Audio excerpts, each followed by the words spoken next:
Hey guys, thanks so much for tuning in to this week's edition of the Original Strength Podcast. I've got my very good friend and special guest, Mr. Josh Hillis, with us today. What's up, Tim? Hey Josh, how are you doing, man? I'm doing good, man. I'm stoked to be here. Hey, thanks for being on the show. So if you don't know, you're about to know, but Josh is an amazing person and he's a super nutrition guru. He has a fantastic book out right now called Lean and Strong. And today, though, Josh is going to be talking to us about basic eating skills. Is that right, Josh? Is it basic eating skills? Yeah, I mean, like the way to think about it, basic never sounds super exciting, but but basics are super useful. But like what we're going to be talking about is like a skill-based approach to eating, like in contrast to like a diet-based approach to eating. Okay, And so that was one of. Go ahead. I'm sorry. I was gonna say, so like a lot of people listening have probably tried a bunch of diets and have had like varying degrees of success, and like diets work really well for like 15 to 30% of people or something like that. But that leaves like 70 to 85% of people that statistically are gonna not do well on diets. So if folks are looking for a completely different approach, this will be a good podcast. So I'm glad you brought that up because in your book, chapter 2 is called Don't Diet, which I think is a great chapter, and I like it a lot. But and two, though, if diets only work for 15% of the people, well, that's I mean, we're just. You cut out just for a second. You're asking how many people are dieting? Yeah, like, is there a percentage of the population? Yeah, I actually just looked this up. It's amazing. In the United States, every year, 56% of women attempt to lose weight, and 49% of men. Wow. So that is more than 1 out of every 2. Yeah, it's at least half or right over half. Yeah. So that's a lot. That's like really, really, really a lot. So for all of those people, so half the population, 15% of diets work for. Yeah, that leaves a lot on the table that are just frustrated, perhaps. Yeah. They statistically you're more likely to gain weight dieting over the long term than you are to lose weight. And also it's pretty terrible for your relationship to your body and your relationship to food. Specifically the part where you moralize food. When people create like black and white food rules, like this is good, this is bad, this is clean, this is dirty, I can't have like entire food groups or like that kind of stuff is really, really unhealthy. And if you're listening, this is why I love Josh, because Josh he exemplifies that life happens in the middle. There are no extremes. Yeah. And in the world of dieting with extremes, or even like he said, good food, bad food. Yeah. That just leaves you up for a lot of suffering, I think. Yeah. Like I think in your workshop, like when you said good, better, best, yes. I was like, oh man, where's that been all my life? That's like the best way. You've been living good, better, best your whole life. But it's just such a clear way to put it. And like the way you applied it to like, you're like contralateral movement. That's pretty good. Just right there, So yeah, like that's, it'll make more sense if we actually just like dive right in. Right. So like ways that people might start to think about it, like what, we look at like eating skills and eating guidelines. Okay. And a guideline might be something like, I'm going to put 4 to 6 hours in between meals, not as like a rule, but just as a way to like, okay, if I've got this guideline, then I know if at 3 o'clock in the afternoon, I want a muffin and I had dinner I had lunch like 2-3 hours ago, maybe that's a cue to check in with myself. And then that checking in with yourself is where the skills come in. And so a skill for checking in might be like distinguishing, is this hunger or is this like boredom, right? And so that might be like asking yourself, like, do I feel hollow feeling in my stomach? Am I hungry for a complete meal or is it a specific treat? And if I wait, does this build or fade? And so that's kind of like a sense of how people might approach it, which is very different from I'm going to cut out gluten.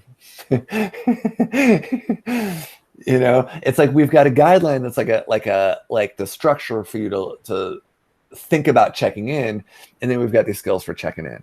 And then, but like checking in with yourself and being able to make decisions in like the context of your life is the whole deal. How does that, can you break that down a little bit, like making decisions? Yeah. So going back to that example, let's say it's 3:00 and you're like, oh, I want to eat something. And you look at okay, what's going on right now? You ask yourself those 3 questions. At one time, you might ask yourself and go you know what? I do feel a hollow feeling in my stomach. I am hungry for a complete meal. It seems like it's building. And you know what? If I think about it, I probably didn't have enough for lunch. You should eat, right? On the flip side, you could have someone else that's like, you know what? I totally had enough for lunch. I don't feel a hollow feeling in my stomach. I don't feel anything at all, really. I only want this particular muffin that's in the break room. And you know what? My boss just yelled at me, so I'm kind of stressed out. And so 2 people could be at 3:00 at the same time. And one could go I really need food right now. And one could go you know what? I'm just stressed out. Yeah. So the same 2 people, both are dealing with 3:00. Should I have a snack or not? And one is going to go one way and one is going to go the other way based on them checking in with themselves and seeing what the situation is. A more extreme example could be people ask about oh, this 4 to 6 hours between meals. That makes sense, during the week, but I'm going hiking this weekend. What do I do? And I'm well, going hike, if you're going on a 6-hour hike, you should probably have some snacks, You're in one situation, you're trying to figure out, do I really need a snack or am I just stressed out? In this other situation, you're I want to hike all day. Maybe I should just fuel myself to hike all day, whatever that looks like. And so it's getting people to take a look at the rules that I've been given by diets probably don't apply in all situations. And what if I had skills and guidelines that I could check in and go hiking day is drastically different from work from home on Tuesday? See, I think there's freedom in that because you're giving yourself permission to use your brain. Yeah. When it comes to making those decisions. Because I'm as guilty as anybody where, let's say I'm trying a diet that has rules. Yeah. Well, man, I'm good at sticking to the rules. That's like a game for me. Right. But I have absolutely made myself miserable in social situations because I'm sticking to the rules. Yeah. And I will end up being the weird guy sitting in the corner, not eating anything because it's not time to eat, or I'm not supposed to eat that today, or I've shunned all of those foods, period, because they're bad or they're not on the plan. So you throw away logic over for the rules or the guidelines. Yeah. And so that brings up that brings up a couple really cool things, right? Like on one hand, you're the person that is effective following the diet, right? Yes. You're just not stoked about it. Right. And the thing is most of the clients we get are people that have had trainers at some point that were good at following diets. Right. Right. And they probably also have friends who dieting for them is a game. And so I always want to be really clear to people hey, there are people that are really good at following diets and they are effective. And it is this smaller percentage, but if you know some, it's okay that they're them and you're you. Individuality. Yeah. What? That's novel. So we're at using our brains and individuality. We're already way outside of normal. I know we're in crazy town. So yeah, then there's the other thing where like I have gotten clients that were really effective at following diets, but at the same time we're like, how do I navigate social situations? How do I go on vacation? How do I? You can make yourself miserable. I mean, Yeah, you literally can. absolutely. Yeah. So that's like one example for like between meals. For during meals, someone might have a guideline like plating balanced meals, pretty obvious, but actually like works really well. If we have some protein, carbohydrates, fat, and vegetables, like it's a lot easier to notice if we're full, and it's a lot easier. To notice if we're full during the meal, and it's easier to stay full between meals. That's a whole other thing. We could get into that, but like someone could set a guideline of like, I'm going to plate balanced meals. And then they could pair that with a skill of like, I'm going to check in with my stomach mid-meal. I'm going to check in with my stomach at the end of the meal. And I'm going to see if like, am I getting full? You know? So, what is that?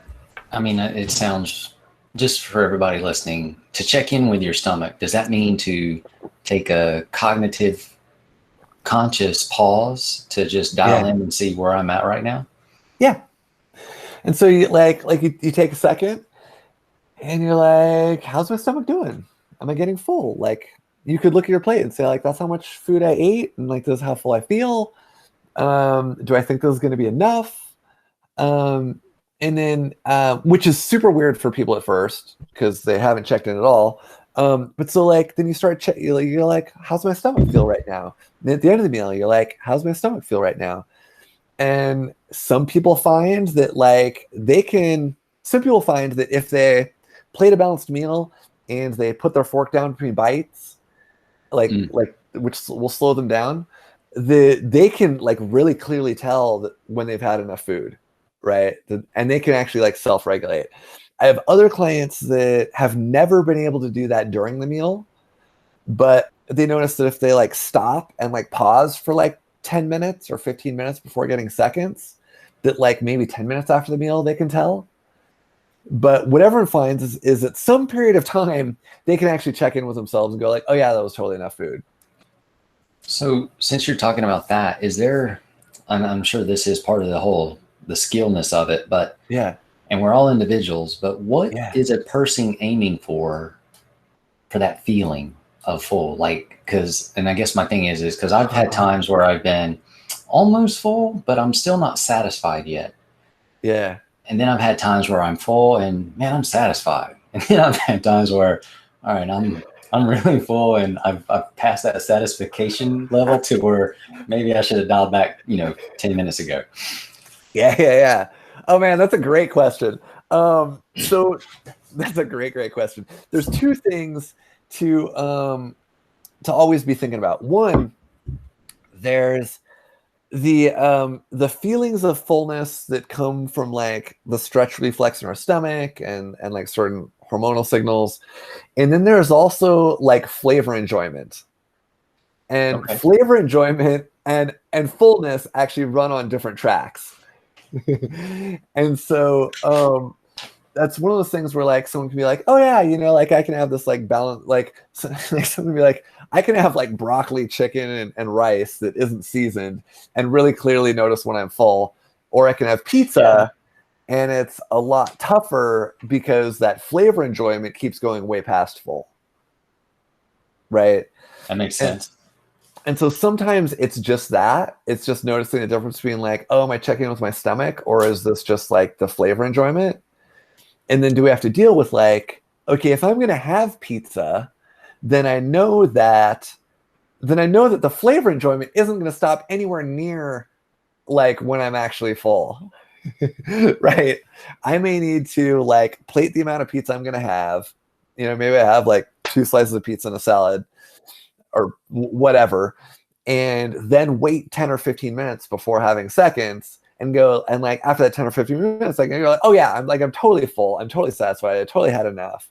But like in that moment, when I had that last bite of pizza, the flavor enjoyment was nowhere near like complete, So I think that's, if I were going to look back and say all those times I've overeaten, where I was full, but way past satisfied, it would have been probably because I was enjoying the flavor of what I was eating. Yeah. But like I'm in this, I don't know if, like if you deal with this, but if I'm going to eat, because I can right now at this stage of my life, I can, I don't want to say afford, but I get to choose whether or not whatever I eat, I want to enjoy it or not. Like, so I'm past the chicken and broccoli stage of my life. Like, Good. I don't want to just be eating for the goal of eating. Like I want to enjoy what I eat. Like, I mean, that's why I have taste buds to me. Yeah. And that's so it's my decision that when it's mealtime, I want to enjoy my meal because of the way it tastes and the way it feels. Like I like more than just the flavor. I like the texture. Like there's textures of food and flavor of food, and I want to enjoy it. Yeah. So I don't know if you deal with that yourself, but like, so not that I have a problem of overeating though, but I think part of the joy of eating is the flavor and the texture of eating. Absolutely. Yeah. Well, so man, so yeah, that's the other thing that's like so sad about like diet world. Like every meal is supposed to be goal oriented. No, we should actually eat and enjoy the flavor, the texture, like you said. If something's crunchy, maybe even the sound. We should enjoy the people that we're eating with, like eating with people we love. Like it's a bonding experience. It's sensory. The whole thing's sensory. Yeah. So and that makes it so much better though, right? Like to me, because like because I was in the goal stage of eating for years, decades. It's not fun, and I can't tell you that it was ever worth it, other than the education that it gave me. Oh yeah, yeah. That kind of could take us down like a deeper path, right? Which is that, like, I don't ever want to have someone work on just skills and guidelines without also like doing some reflection on their personal values, right? And finding out the kind of person that they want to be about food and the kind of example they want to set for their kids and you know what I mean? Like there's this way. So it would seem that we had gone down that path. So let's keep driving. So when I say values, what I mean is I mean values from like a really specific perspective. I'm looking at character strengths.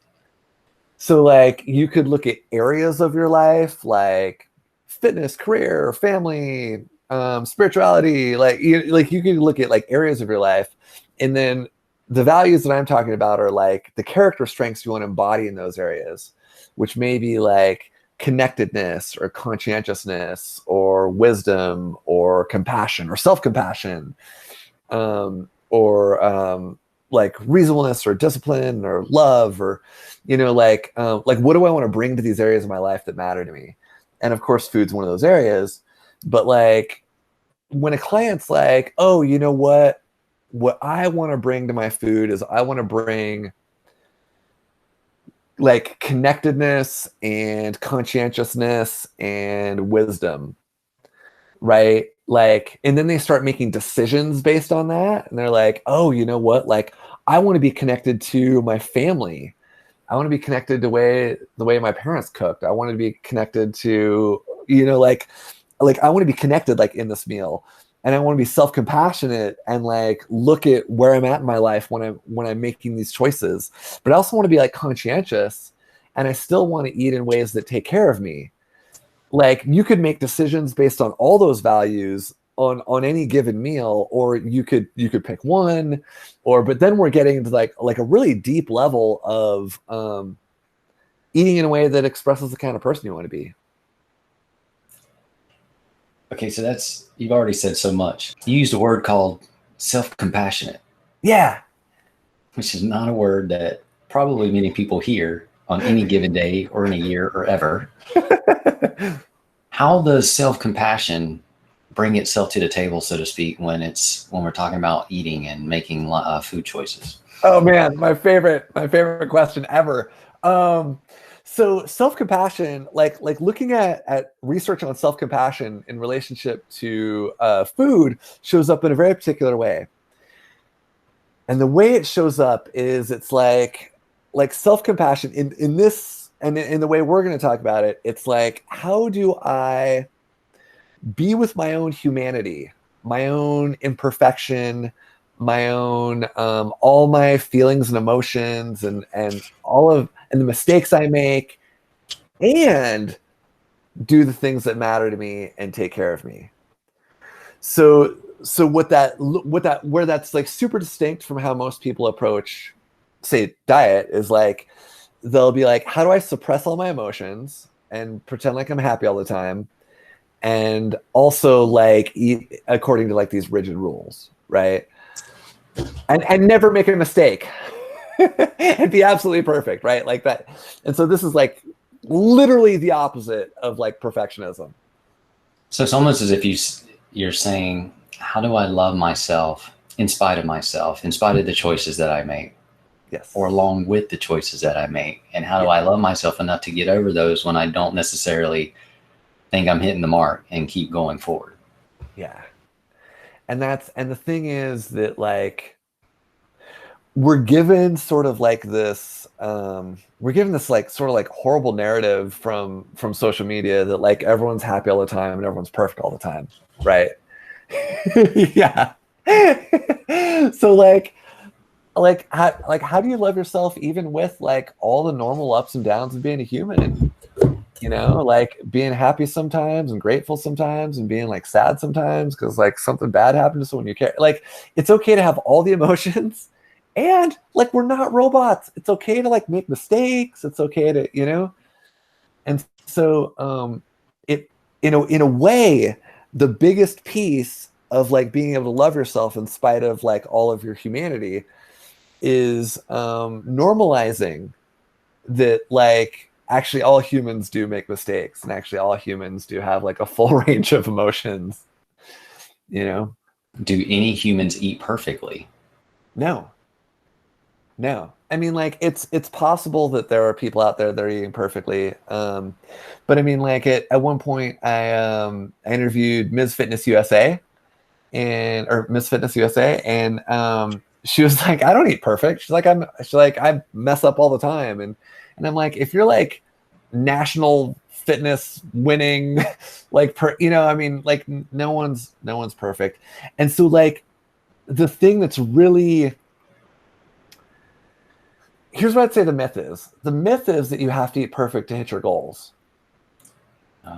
People can have goals and like eat nowhere near perfect and still get there. I should, I mean, like obviously there's some amount of you I like to have people track their practice, like they track their guidelines, they track their, but I mean, a lot of times we'll start off with working on a skill or guideline like 7 meals a week, and then we, I mean, like maybe by the time people have hit their goals, they're doing them 15 meals a week, 18 meals a week.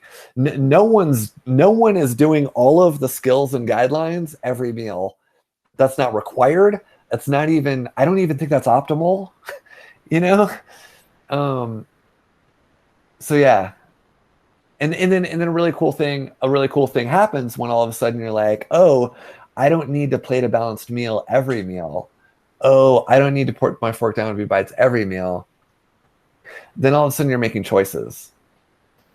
You're like, oh, you know what? Like, I'm not going to plate a balanced meal on pizza night with my family, or I'm not going to plate a balanced meal on this. Or you're like, you know what? I'm going to this barbecue, and maybe I can plate a balanced meal there, or maybe I can't, and like I'll see when I get there. But that's not what the barbecue's about.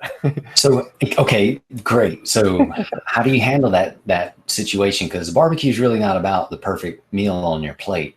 It's Right. about so much more than that. Yeah. How do you help coach people through that? Hey, you're going to a party to celebrate whatever it is. It's a celebration, though. Yeah. Hopefully if something important to you that you want to at least, or that's important to somebody that you love and you want to celebrate. How do you help them get over that? Don't put your whole world or your whole life on that plating decision, like to relax a bit. Yeah. That's great. Two ways. One is like at the beginning of every week, we plan out a practice, right? So let's say they're working on 3 skills or 3 skills and guidelines, right? They're like, oh, I'm working on plating. I'm working on 4 to 6 hours between meals. And I'm working on distinguishing hunger from fullness. And I'm going to practice one of those 12 times this week, and one of those 15 times this week, and one of them 8 times this week, or whatever, right? So already they're making choices like, oh, so like these meals I'll probably do it, and these meals I probably won't. So they're already starting to look at context. They're already starting to look at situation. Like, you know what? Lunch, it's pretty easy to do that. You know what? These dinners with my family, like that's pretty easy to do. The social event, maybe not. Like, so they're already making decisions. The other thing is we have those conversations about values, and people start to get a sense of like who they want to be about food.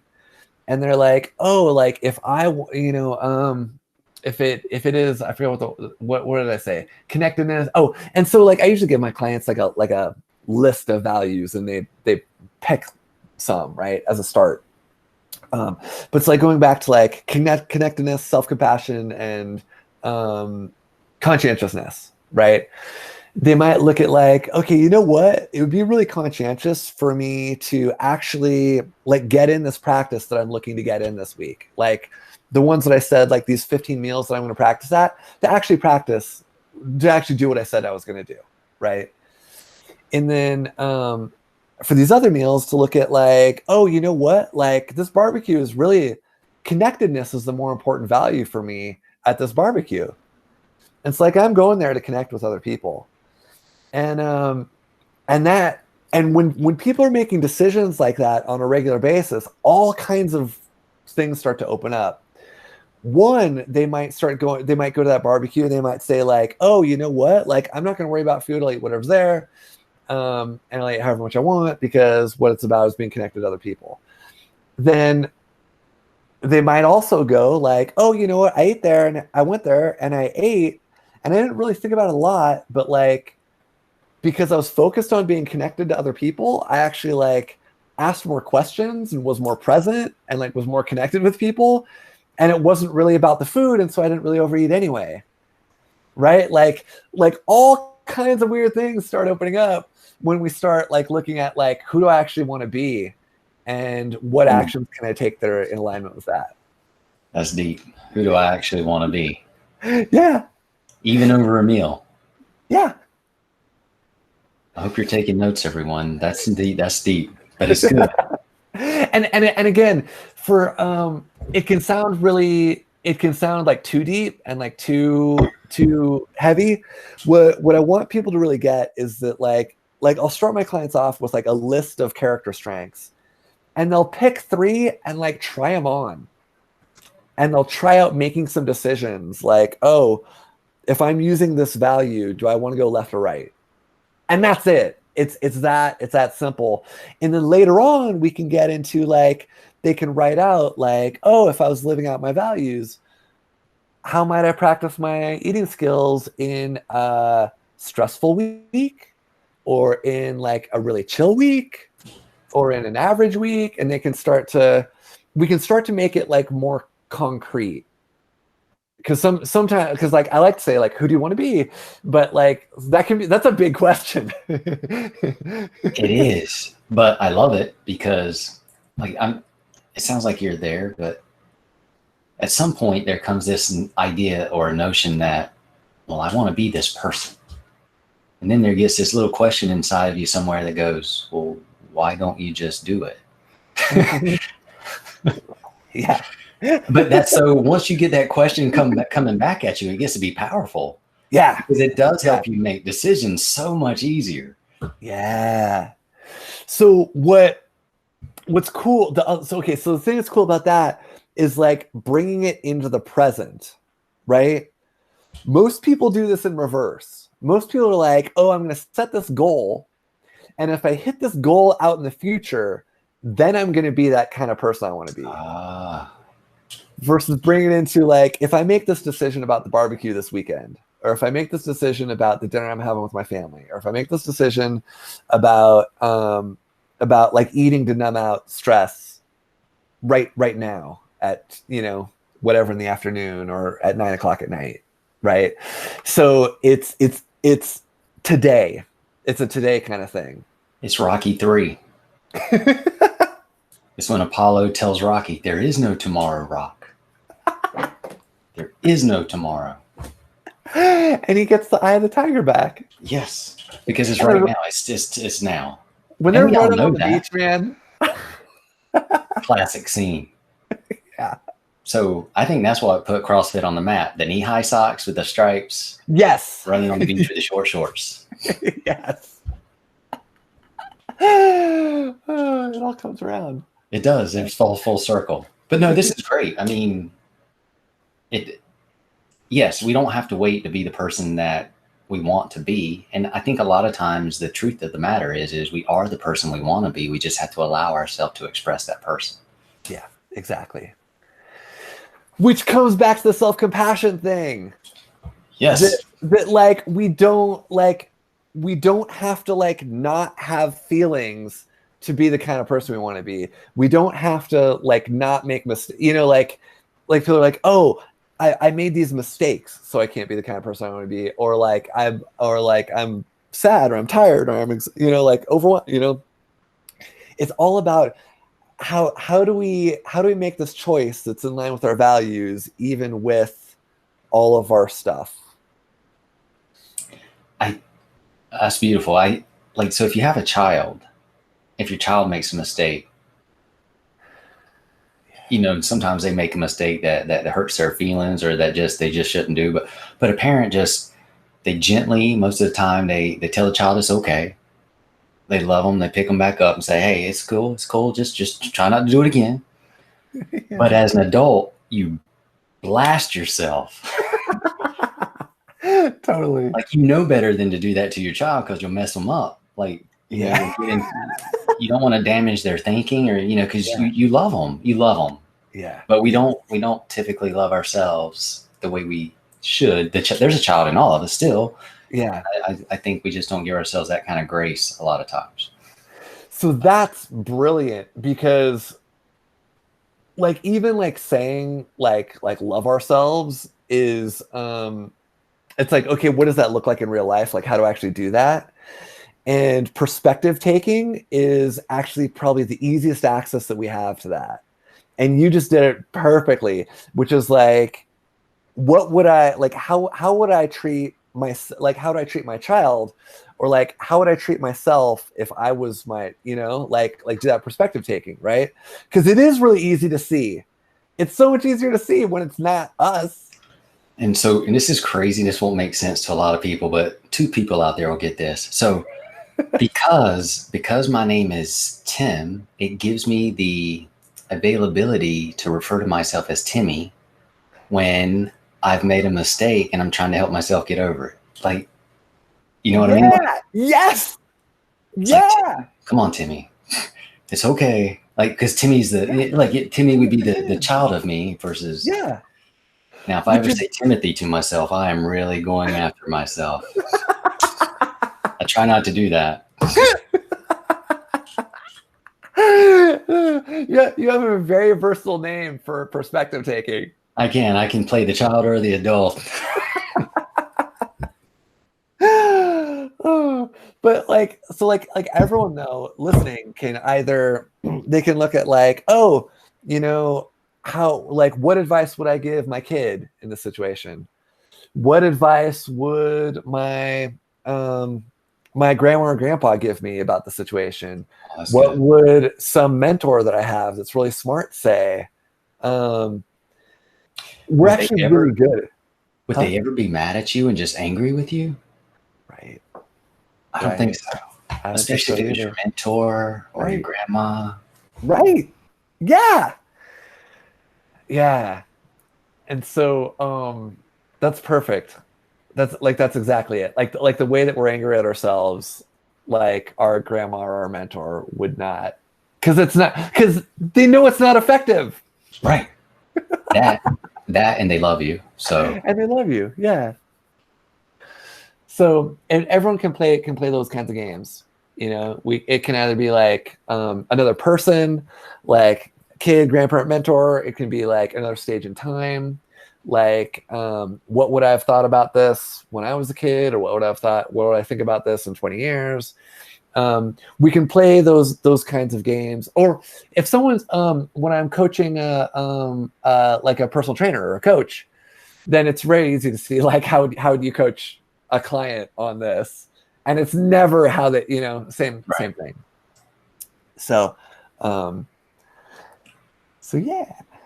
So to wrap it up, Yeah. if you could just impart some of your wisdom out there for basic eating skills, what is like one or two things a person just really needs to know of basic eating skills, or maybe to get out of rigid rules or anything like that?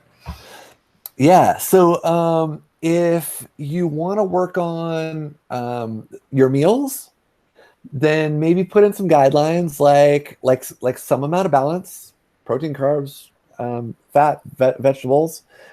Slow it down a little bit. Put your fork down between bites, and then put in a skill like checking in with your stomach, right? If you want to work on between meals, maybe put in some guidelines like, if it's like in between 4 and 6 hours between meals, and I have a craving for something, like I need to check in. Maybe I pause for 10 minutes between having that craving versus whether or not I actually choose, so I actually have time to check in. And then actually like putting that skill of like checking in, which that checking in is like, do I feel hollow feeling in my stomach, or do I feel something else? Am I hungry for like a balanced meal or like a healthy snack, or is it just a specific treat? And if I wait 10 minutes, does it build or fade? And so like those are like some really simple, like really actionable things that people can do. Awesome. Josh, thank you so much for being on the show this week. This is so much fun, man. Thanks for having me. This was a hoot, man. I've really had a good time. So guys, if you want to learn more about Josh, well, first off, if eating is important to you, or just trying to learn how to eat, or if you're just tired of dieting, or you just want to learn better food skills, check out the book Lean and Strong. And also check out Josh Hillis on joshhillis.com. Is that correct? That's me. Anyway, guys, thanks so much for tuning into this week's edition of the Original Strength BodCast. I'm going to try to have Josh back. I'm going to see if I can twist his arm, but stay tuned and have a great week. Thanks, everyone. We hope you've enjoyed this edition of the Original Strength BodCast.